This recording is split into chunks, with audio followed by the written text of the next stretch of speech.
오늘 이 절차를 보시면서 전체적인 그 흐름, A라는 물건이 요나 요렇게 해서 이런 과정을 거쳐가지고 이렇게 거쳐서 드디어 오늘 드디어 4월 며칠 날 매각길이 잡혀가지고 우리한테 선을 보이게 된 거구나 하고 이렇게.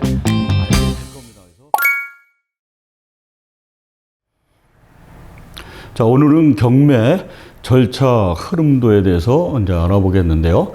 경매 절차, A라는 물건들이 여러분들한테 선을 보이게 될 때는 그 과정이 있습니다. 과정이. 그래서 그 과정을 한번 여러분들과 같이 한번 공유를 해보도록 하겠습니다.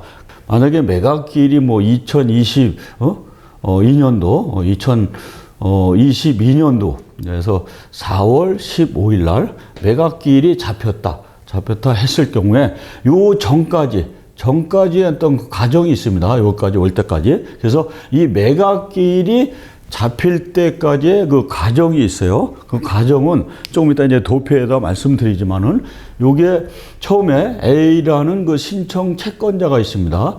요 신청 채권자로 인해서 경매가 이제 신청이 되겠죠. 그래서 신청이 돼서 사실 압류 효과가 나오는데 압류 효과라는 것은 그 해당 부동산 채무자 겸 소유자의 돈을 빌려간 사람이겠죠.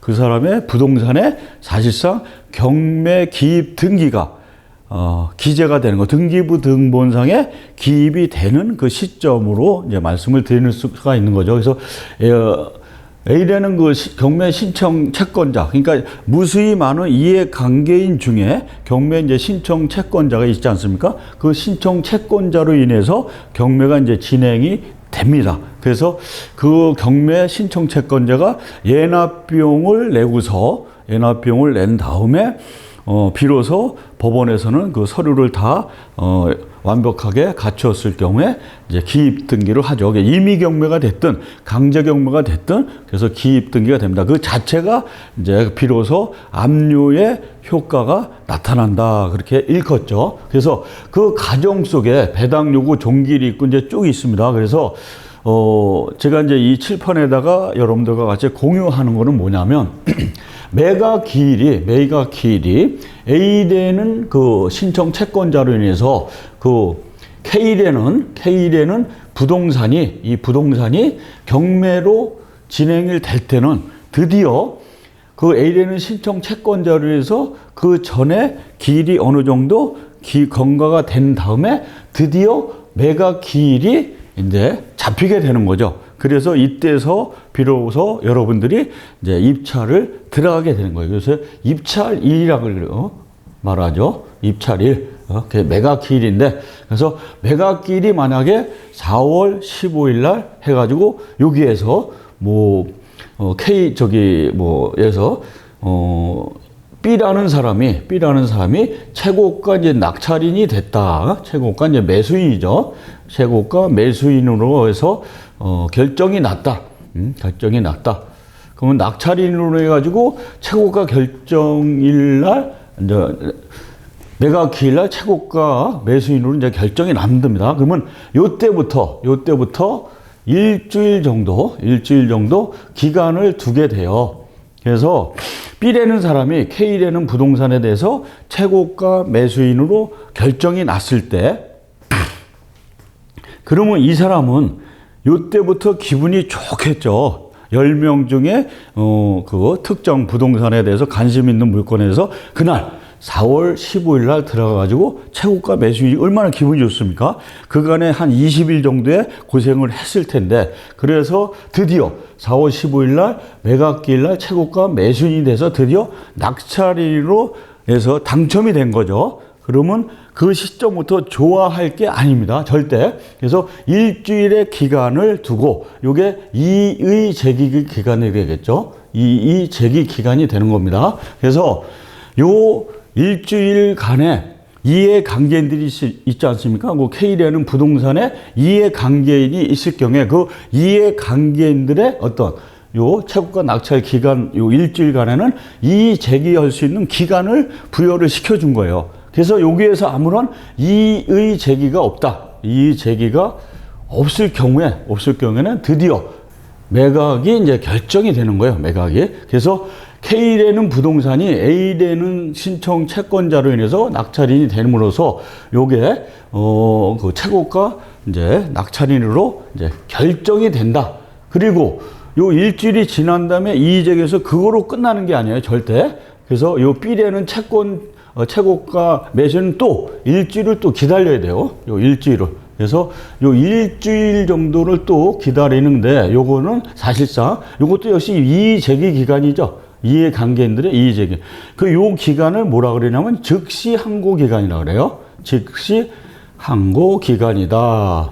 요 앞에 일주일은 보통 절차상의 어떤 문제로 인해서 이의 제기를 할 수 있는 그런 기간이라고 보면 돼요. 그래서 물론 이제 추후에 더 깊게 들어갈 문제지만 최고가 낙찰인이 10%의 입찰 보증금을 걸고서 낙찰을 했을 때 일주일간에 쭉 또 해당 부동산 낙찰된 부동산에 가서 자꾸 보니까 조금 찝찝해요. 그랬을 경우에 다시금 10% 입찰 보증금을 다시 반환받고 싶은 그런 욕망이 생길 때가 있거든요. 그럴 경우에는 낙찰 불허가 기간일 수가 있어요. 그래서 입지로 낙찰 불허가는 이제 민사집행법 121조에 7개 항목이 있는데 그 7개 항목에 적용이 됐을 때 입찰 보증금을 반환할 수 있는 그러한 이유가 사유가 되는 겁니다. 그래서 가능하면 요 일주일 이내에 사실 불허가 기간으로 볼 수가 있는 거죠. 그래서 입찰 최고가 낙찰인이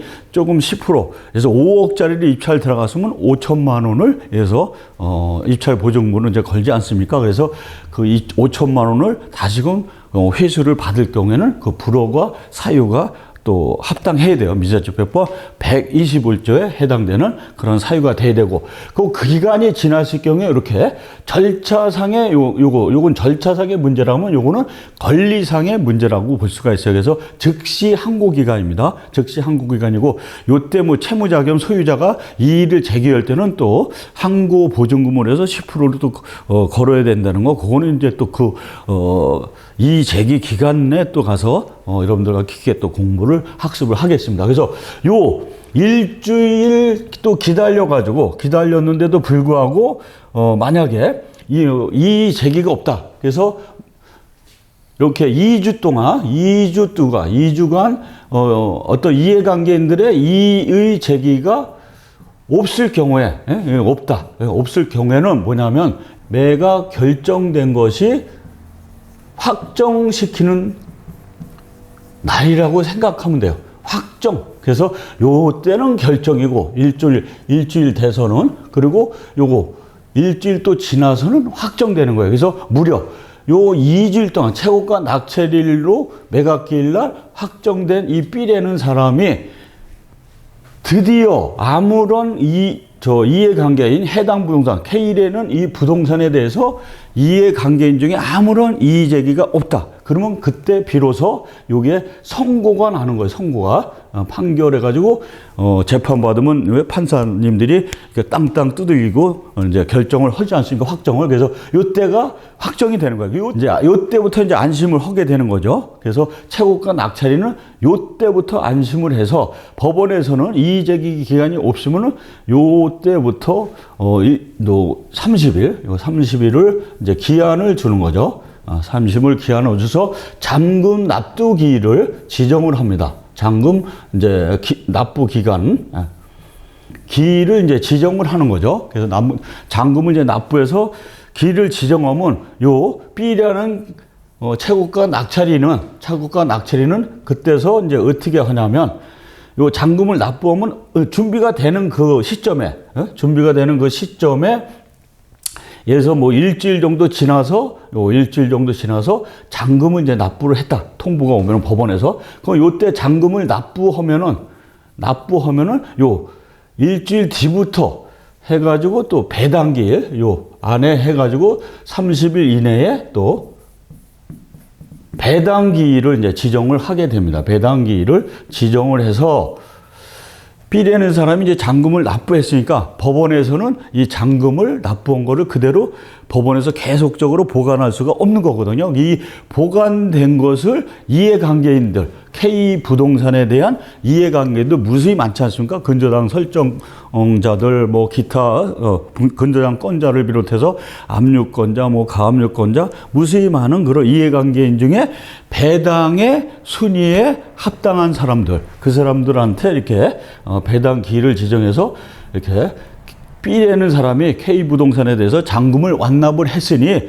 이해관계인들은 이렇게 법원에서 지정한 날짜에 이렇게 해서 통지를 보냅니다. 그래서 그날 와가지고 이제 배당을 받아가지고 이해관계인들에 다 배당을 나눠주게 하는 그러한 절차라고 이제 볼 수가 있습니다. 그래서 큰 틀에서는 이렇게 정해보고 이제 다음에 요 경매 절차 흐름도에서 이렇게 한번 그림을 제가 나름대로 그려왔습니다. 그래서 요거를 충분히 한번 여러분들이 보시게 되면은, 자, 경매 신청 큰 틀에서 이제 아까 말씀을 드렸잖아요. 그러면 정리를 하게 되면은 경매 신청을 해요. 그래서 경매 신청은 사실상 이해관계인 중에 신청 채권자가 경매를 신청한 신청 채권자죠. 이해관계인들이라는 건 채권자잖아요. 그죠? 그래서 요 신청 채권자로 해서 경매를 신청을 합니다. 그래서 예납 비용을 법원에다 지출을 한 다음에, 그리고 나서 하게 되면 이틀 뒤에, 3일 뒤에 이렇게 경매 개시 결정이 나요. 그래서 요게 임의 경매가 됐든 강제 경매가 됐든 이렇게 등기부 등본에 기재가 되는 거죠.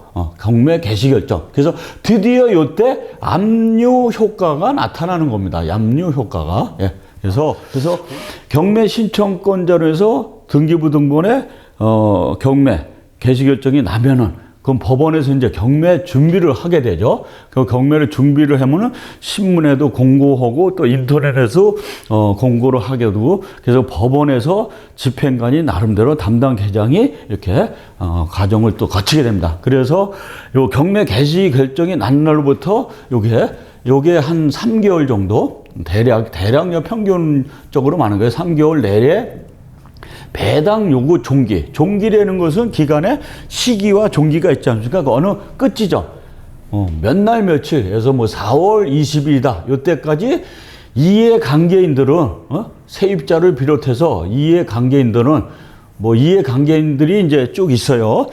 민사집행법에 경매 절차상 이해관계인이 있습니다. 민사집행법 90조에 보면은, 그래서 1, 2, 3, 4가 있어요. 등기부상에 기재되어 있는 이해관계인이 있고, 그리고 그 부동산 위에 이해관계인, 등기부상에는 기재가 안 됐지만은 대표적인 게 선순위 임차인이나, 예를 들자면 뭐 법정지상권이나 유치권자, 분묘기지권, 그렇게 돼 있는 분들이 보통 등기부상에 기재되어 있지 않은 또 이해관계인이고, 또 배당 요구 종기까지 법원에서 이렇게 종기 내에 몇 날 며칠 이렇게 이해관계인들은 배당을 신청해야 돼요.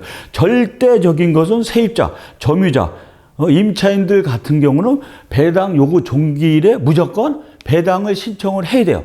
대부분이 다 그 말소 기준 권리가 있으면서 후순위로 이제 전입되어 있는 세입자들이 대다수인데, 그런 대다수인 그 후순위 임차인들은 절대적으로 배당 요구를 종기일까지 신청을 해야 됩니다. 만약에 혹여나 배당 요구 종기까지 만약에 나태해서 해태했다, 게으름을 펴가지고, 그러면 배당에서 아예 제외가 됩니다. 그 점을 유의해야 되고, 자, 그렇게 지나면 이제 매각 결정기일이, 아까 제가 칠판에다가 쭉 말씀을 자세해서 말씀을 드렸지만은, 요 결정기일이 이제 나게 됩니다. 그래서 지정공고가 나고, 그래서 몇 날 며칠 날 매각기일이 결정이 나면 그때부터 우리가 입찰에 관심 있고 여지껏 권리 분석하고 이렇게 임장활동 하신 분들이 입찰에 응하게 되죠. 그 다음으로 이제 경매, 그야말로 매각기일이 이제 실시가 되는 거죠. 그래서 매각이 실시돼서 낙찰자가 요때 납니다. 그래서 만약에 단 한 명도 응찰하는 사람이 없다 하면 그 자체가 유찰이 되는 거예요. 유찰이 돼서 이제 신경매로 이렇게 나타나게 되는데, 이건 뭐 키워드고, 그 다음에 매각 결정 기일로 해서 이제 허브가 나요. 그래서 아까도 지금 말씀을 드렸지 않습니까? 매각 결정 기일 날로부터 일주일 이내에 허브 그런 결정 기일 이해관계인데 이 제기 기간이 있다고 분명히 말씀을 드렸고 그걸 지나서 이제 즉시 항고 기간이 있어 또 일주일. 그래서 도합 2주일 매각기를 지나서 최고가 매수인은 2주일을 기다려야 돼요. 요때까지. 예. 그래서 요때 불허가 사유가 될 수 있는 낙찰인으로서 이제 입찰 보증금을 다시 반환받고 싶다 하면 불허가 사유가 되는지 안 되는지 요 기간 안에 철저히 점검을 해야 된다라는 얘기죠. 그리고 그 이후에 이제 이해관계가 이제 없고 그러면 이렇게 확정이 된다. 매각이 결정된 것이 일주일 뒤에 확정을 시키는 겁니다. 이것이 뭐라 그랬어요? 선고. 사법보좌관이고 판사고 선고를 드디어 K래는 그 부동산에 대해서 A가 됐든 B가 됐든 최고가 매수인이 에서 이때 판결이 나는 겁니다. 이때 비로소 내가 잔금을 내게 될 수 있는 그런 권리가 부여가 돼요. 잔금을 내야지 최고가 매수인은 그때부터 주인이 되는 거예요. 주인 행세를 할 수가 있는 거고. 자, 그 다음에는 이제 대금 납부 기일을 한 30일 정도 기일을 정해서 이렇게 지정하죠. 그래서 그 최고가 매수인은 그때 잔금을 이제 납부하죠. 어차피 최고가 낙찰인이 됐을 때, 매수인이 됐을 때, 그때서 비로소 이제 입찰 보증금 10% 들어갔지 않습니까? 그 나머지 90%를 자기 자금으로 투하를 하든지 아니면 자기 자금을 약 30% 정도 하고 나머지 60%, 70%를 융자로 받아가지고 이제 대처하면은 이제 드디어 잔금이 다 완납이 되겠죠. 요때 잔금을 완납하면은 이제 해당 법무사 또 융자를 또 부여받은 그러한 법무사 있어요. 그 금융기관에 그 법무사를 통해 가지고 법원에다가 촉탁 등기로서 드디어 이전이 됩니다. 그리고 난 다음에 어떻게 돼요? 잔금을 냈음에도 불구하고 해당 부동산에 세입자들이 살고 있어요. 점유자들이. 그럼 그 사람들을 또 내보내야 되는 인도 명령이나 어떤 명도 소송의 그런 기간이 또 필요하죠. 그래서 드디어 그런 게 다 해결이 되고 잔금을 납부하면은 잔금 난 날로부터 이렇게 30일 정도 기한을 줘서 이해관계인들한테 배당을 법원에서 실시를 합니다. 그래서 우리는 최고가 낙찰인, 입찰인으로서 목표가 최종점이 최고가 낙찰인, 매수인이 되는 게 목표 아닙니까? 그래서 목표로 됐을 때 그때 비로소 잔금을 내면은 내가 잔금을 낸 거로서 환가 처분돼서 각종 K라는 부동산의 이해관계인들이 법원에서 배당을 하게 됩니다. 그래서 이렇게 해서 모든 절차가 처음에 신청채권자, 이해관계인 중에 신청채권자가 법원에다가 경매를 신청해서 예납비용을 내고 드디어 압류가 되면서 경매 기입 등기가 되면서 비로소 최고가 낙찰인이 되고 잔금을 내므로써 이해관계인들이 이렇게 배당 절차를 받게 됨으로써 드디어 내 물건이 되는 겁니다. 예.